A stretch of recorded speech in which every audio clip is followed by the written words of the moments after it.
इस वर्ष जो आईटीआर भरे जाएंगे 26-27 असेसमेंट ईयर के, उसमें 12 लाख रुपए तक का आयकर में छूट है। इसमें कुछ ज़्यादा तो नहीं हो पाया है क्योंकि ये बजट औसतन सरकार ने दिया है और एक रिफॉर्म बजट इसको के रूप में देख रहे हैं। 10,000 करोड़ रुपए एमएसएमई के लिए देके उससे अपने लोगों को रोजगार के लिए और ज़्यादा प्रोत्साहन बढ़ाने के लिए, उसको कारोबार को और बढ़ाने के लिए सरकार ने अपने बजट में दिया। लेकिन ये कि कुछ सरकार को टैक्स, सरकार ने रेवेन्यू बढ़ाने के लिए अपने, जैसे शराब है, स्क्रैप है, तेंदुपत्ता है, कुछ मिनरल्स है, कुछ पोटेशियम है, इन पे टैक्स रेट बढ़ा दिए। नमस्कार आदाब, मैं हूं शावेज खान और इस वक्त हम संभल के बाजारगंज तहसील मार्ग पर मौजूद हैं। आज यहां बात करेंगे 2026-27 का जो बजट वित्त मंत्री निर्मला सीतारमण जी द्वारा पेश किया गया है, उसमें क्या खासियत है, किस तरह का बजट है, किस तरह से ये जो है मिडिल क्लास के लिए फायदेमंद रहेगा या कहें बात बिजनेस और व्यापारी कारोबारियों के लिए फायदेमंद रहेगा, किसानों के लिए किस तरह का इसमें प्रावधान किए गए हैं। सारी बात जानने के लिए हमारे साथ इस वक्त CA chartered accountant Neeraj Kumar ji मौजूद हैं, जो कि टैक्स और अकाउंटिंग में जो है स्पेशलाइजेशन रखते हैं। सर से बात करेंगे किस तरह का बजट ये रहने वाला है। सर, आपका बहुत बहुत स्वागत है हमारे चैनल पर। जी नमस्कार। आज सर कल 2026-27 का केंद्रीय बजट पास हो चुका है। इसमें क्या खासियत ऐसी है जो मिडिल क्लास को लेकर साथ चलने में, मतलब आगे बढ़ाने में फायदेमंद रहेगी? देखिए, बजट जो आया है हमारा, ये लगभग औसतन बजट कह लेंगे हम इसको, और इसमें गवर्नमेंट ने टैक्स रेट पे कोई चेंज नहीं किया है जी। जो टैक्स रेट पहले के थे वही टैक्स रेट एप्लीकेबल किए हैं। सेकंड ये है कि कुछ आईटीआर फाइलिंग में सरकार ने जो रिलैक्सेशन दी है वो एक इंडिविजुअल के लिए या व्यापारी वर्ग के लिए फ़ायदे का रहेगा, जिसमें परेशानी आती थी कि जो बिजनेस क्लास के जो नॉन ऑडिट वाले हैं उनके लिए ड्यू डेट 31 जुलाई होती थी, उसमें सरकार ने 1 मंथ का टाइम हमें एक्सटेंड किया है।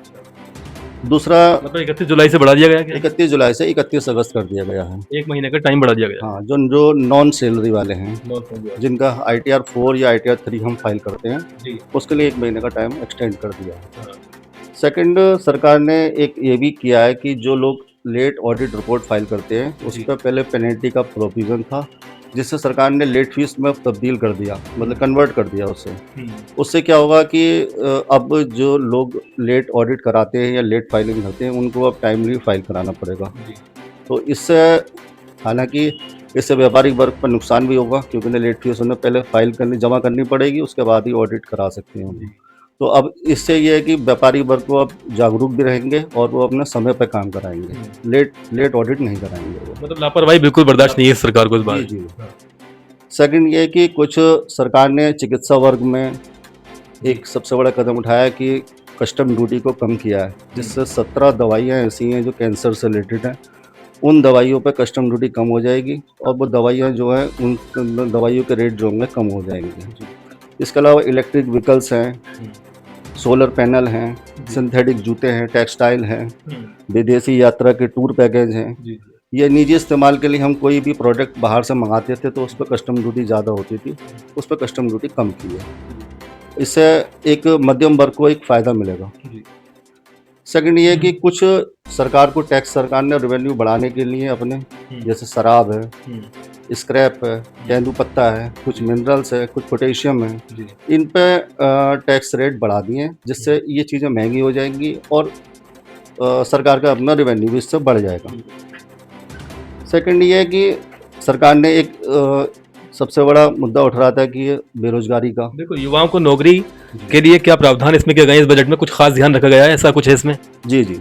इसमें सरकार ने क्या किया है, सरकार ने एमएसएमई के लिए अपना बजट और बढ़ाया। सरकार ने उसमें 10,000 करोड़ रुपए एमएसएमई के लिए देके उससे अपने लोगों को रोजगार के लिए और ज़्यादा प्रोत्साहन बढ़ाने के लिए, उसको कारोबार को और बढ़ाने के लिए सरकार ने अपने बजट में दिया है, जिससे जो है लोग अपने खुद स्वयं रोजगार अपने करेंगे और जो है औरों को भी रोजगार ऑप्शन देंगे इसमें। अच्छा, मिडिल क्लास टैक्स पेयर्स के लिए इसमें क्या बजट में छूट रखी गई है? देखिए, मिडिल क्लास के लिए बेसिकली कुछ चीज़ें तो, एक तो हमारा इसमें कुछ टैक्स रेट कम किए गए हैं, जैसे आपके दवाई वगैरह हो गई, विदेशी टूर वगैरह पैकेज है, या और भी चीज़ें हैं। पढ़ाई लिखाई के लिए भी सरकार ने जो है 3 नई एम्स खोलने की बात करी है, तो इससे सरकार मुझसे मतलब बेनिफिट मिलेंगे लोगों को। तो आईटीआर फाइलिंग में कुछ राहत दी गई है इसमें, ऐसा है? देखिए आईटीआर फाइलिंग में राहत ये दी गई है कि जो पहले 31 जुलाई का एक टाइम बर्डन लोगों को बहुत हो जाता था, तो एक ही डेट पर सब लोगों का आईटीआर फाइल करना मुश्किल हो जाता था। तो सरकार ने क्या कि सैलरी क्लास या आईटीआर 1 या 2 वाले जो उनके लिए 31 जुलाई डेट कर दिया, और जो बिजनेस वाले हैं उनके लिए 31 अगस्त कर दिया, जो नॉन ऑडिट के केसेस हैं। तो उसमें ये है कि व्यक्ति अपने अलग अलग टाइम पर अपना रिटर्न फाइल करा सकते हैं, तो उसमें एक जो है रस जो है वो कम हो जाएगा उससे। अच्छा, राशन, गैस, तेल, सब्जी, ये आम गृहणियों के जो लिए कुछ खास ध्यान रखा गया है इसमें, ऐसा कुछ क्या है नहीं? देखिए इसमें कुछ ज़्यादा तो नहीं हो पाया है, क्योंकि ये बजट औसतन सरकार ने दिया है और एक रिफॉर्म बजट इसको के रूप में देख रहे हैं। हालांकि 2047 के विकसित भारत को ध्यान में रखते हुए सरकार ने इसमें बजट को लेकर आई है। हालांकि बजट को कहा जाए तो एक बजट ठीक ठाक है, मतलब औसत औसत औसत औसत बजट कह सकते हैं इसे हम बजट लोग। कह सकते हैं। संभल के लिए रेलवे लाइन का अक्सर मुद्दा उठता रहता है और सरकार ने अभी तक शायद कोई प्रयास नहीं किया है इस तरफ को देखने का, जबकि अब संभल जो है चर्चाओं में है। ये एक बड़ा तीर्थ नगरी भी बनने वाला है, तो इस पर क्या कहेंगे? क्या सरकार को सोचना चाहिए था रेल के लिए, रेलवे लाइन के लिए? जी जी गजरोला को अगर रेलवे लाइन मिल जाती तो पूरा देरी सब जगह मिल जाएगा पूरा। जी जी क्या कहेंगे इस बार? ये मुद्दा संभल के नागरिकों ने बहुत उठाया था, लेकिन सरकार इस पर अभी कुछ ज़्यादा ध्यान नहीं दे पाई है। केंद्र सरकार बेसिकली कम ध्यान दे रही है, हालांकि राज्य सरकार हमारी जो उत्तर प्रदेश के मुख्यमंत्री जी हैं वो तो बहुत ध्यान रख रहे हैं इस चीज़ के, संभल के बारे में।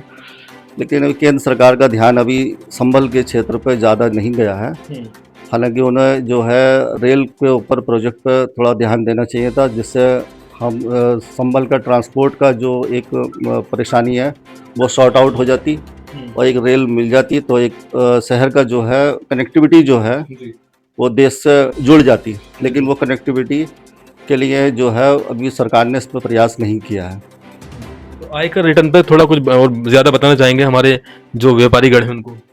देखिए आयकर रिटर्न के बारे में मैं यही कहूँगा कि लोग जो है समय पर आयकर रिटर्न फाइल कराएं। उससे अब इस वर्ष जो आईटीआर भरे जाएंगे 26-27 असेसमेंट ईयर के, उसमें 12 लाख रुपए तक का आयकर में छूट है। तो 12 लाख रुपए की आय बहुत होती है 1 लाख रुपए पर मंथ के हिसाब से। तो वो व्यक्ति अगर अपने ड्यू डेट पर रिटर्न फाइल कराएंगे तो एक तो वो अपने लेट फीस से बच जाएंगे। 5,000 रुपये का लेट फीस है, उससे बचेंगे अगर समय पर आयकर अपना रिटर्न फाइल कराएंगे तो। और उससे व्यक्ति को 5,000 रुपये की टैक्स में मतलब लेट फीस की बचत भी बहुत होती है। सेकंड, सरकार ने इस वर्ष में ये भी किया है कि अगर कोई व्यक्ति के रिटर्न में कोई कमी रह जाती है तो वो अपने आयकर के रिटर्न को रिवाइज करा सकता है। हालांकि इस वर्ष तक ये था कि 31 दिसंबर तक ही उसे रिवाइज कर सकता है, लेकिन अब नेक्स्ट ईयर से इस बजट से अब 31 मार्च तक भी वो अपने रिटर्न में संशोधन कर सकता है, उसे रिवाइज करा सकता है।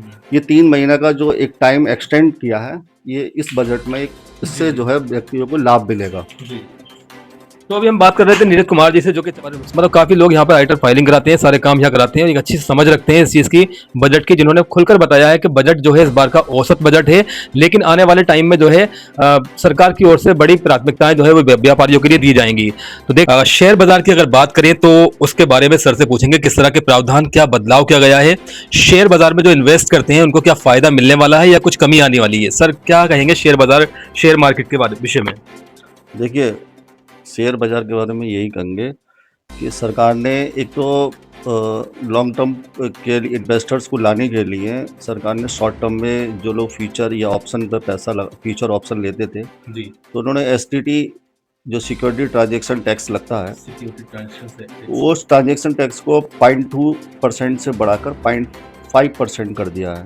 इस बदलाव से सर क्या फायदा होगा या नुकसान होगा इन लोगों को जो शॉर्ट टर्म में इन्वेस्ट कर रहे थे, वो आएंगे या लॉन्ग टर्म वाले इन्वेस्टर आएंगे इसमें? इसमें लॉन्ग टर्म इन्वेस्टर ज़्यादा आएंगे। शॉर्ट टर्म इन्वेस्टरों को जब ट्रांजैक्शन टैक्स लगेगा तो वो लोग सोचेंगे कि लॉन्ग टर्म में जाने में फ़ायदा है।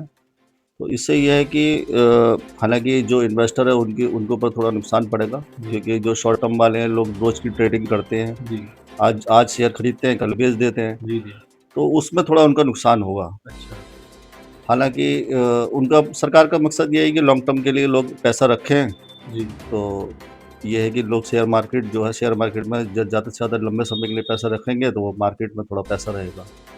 ये एक मेन मकसद है सरकार का। तो दूसरा फॉरेन एजुकेशन के लिए जो पैसा ट्रांसफर किया जाता था उस पर कहीं ना कहीं राहत देते हुए दिखाई दे रही है सरकार, ऐसा कुछ है? सरकार ने क्या किया है कि जो शिक्षा पर विदेशी शिक्षा में लोग बच्चे बाहर पढ़ने के लिए जाते हैं तो हम लोग यहाँ से फंड ट्रांसफ़र करते हैं विदेश के लिए, जी तो उस पे एक टीसीएस लगता है, जी टैक्स कलेक्शन एक्ट सोर्स। हम्म, तो वो बेसिकली पहले हमारा जो था 5% था, उसे घटा के सरकार ने 2% कर दिया। तो इससे क्या फायदा होगा जो स्टूडेंट्स ऐसे बाहर पढ़ रहे हैं? इससे फ़ायदा ये है कि जो स्टूडेंट बाहर जो जो उस पे जो टीसीएस हमें पे करना पड़ रहा था, वो अब थोड़ा कम पे करना पड़ेगा।